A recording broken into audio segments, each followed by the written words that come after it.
A very good morning students. How are you? Welcome back to the online class. Students, in this video we are going to do a poem of class 3rd English and the name of the poem is Trains. Let's start. Have you traveled on a train? क्या तुमने कभी travel किया है train में? Read and enjoy this poem. इस poem को पढ़ो और enjoy करो. हमारी आज की पोएम का नाम क्या है? ट्रेन्स. आज हम ट्रेन्स के ऊपर एक पोएम है, उसको हम पढ़ेंगे. सबसे पहले हम इसको रीड करते हैं. Over the mountains, over the plains, over the rivers, here come the trains, carrying passengers, carrying mail, bringing their precious load in without fail. Thousands of freight cars all rushing on through day and darkness, through dusk and dawn, over the mountain, over the plains, over the rivers, here come the trains. Okay, अब मैं इसको आपको explain करती हूँ. इस poem में हमें क्या बताया गया है, क्या हम इस पोएम में पढ़ेंगे. ठीक है स्टूडेंट्स.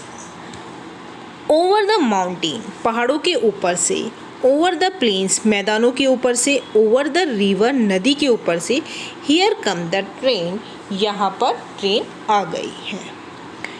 कैरिंग पैसेंजर, ट्रेन किसको कैरी करती है? पैसेंजर, यात्रियों को. उसमें बहुत सारे यात्री यात्रा करते हैं, यात्रियों को कैरी करती है.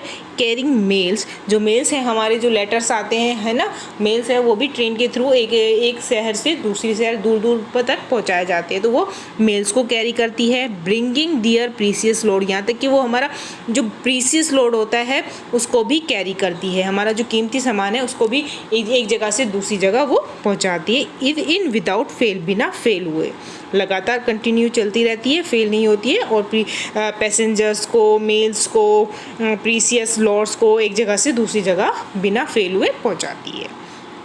ओके, समझ में आया आपको? अब देखिए हम इसका नेक्स्ट पैराग्राफ पढ़ेंगे.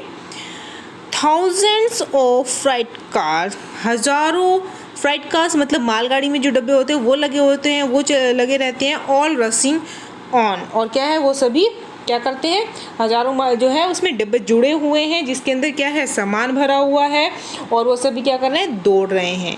थ्रू डे एंड डार्कनेस, दिन में भी और डार्कनेस, अंधेरे में भी, वो रात हो या दिन हो दौड़ रहे हैं बस.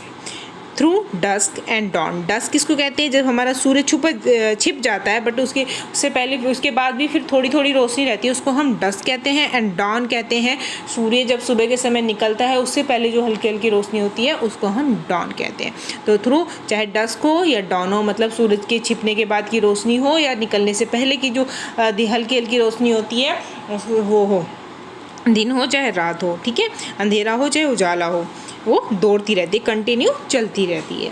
ओवर द माउंटेन्स, पहाड़ों के ऊपर से, ओवर द प्लेन्स, मैदानों के ऊपर से, ओवर द रिवर्स, नदियों के ऊपर से, हियर कम्स द ट्रेन, जो ट्रेन है यहाँ क्या है, आ गई है.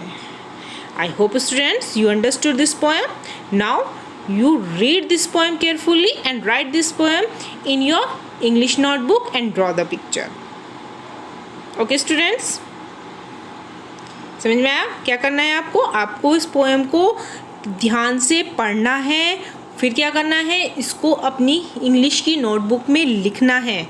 ओके, और इसकी ये जो पिक्चर है इसको भी ड्रॉ करना है. जो ये पिक्चर दिखाई हुई दी गई है इसको क्या करना है, आपको ड्रॉ करना है. आई होप आपको ये पोएम अच्छी लगी होगी. देखिए, ये देखिए माउंटेन की जो देखिए यहाँ पर दिखाया गया है ना पिक्चर में, माउंटेन से भी होकर जा रही है. फिर ये देखिए नदी के ऊपर से जा रही है. देखो ये मैदान है, ये मैदान से होकर जा रही है, फिर ये नदी के ऊपर से जा रही है, ये मैदान से होकर गुजर रही है. जो ट्रेन ना कंटिन्यू चलती रहती है. Okay students, bye bye.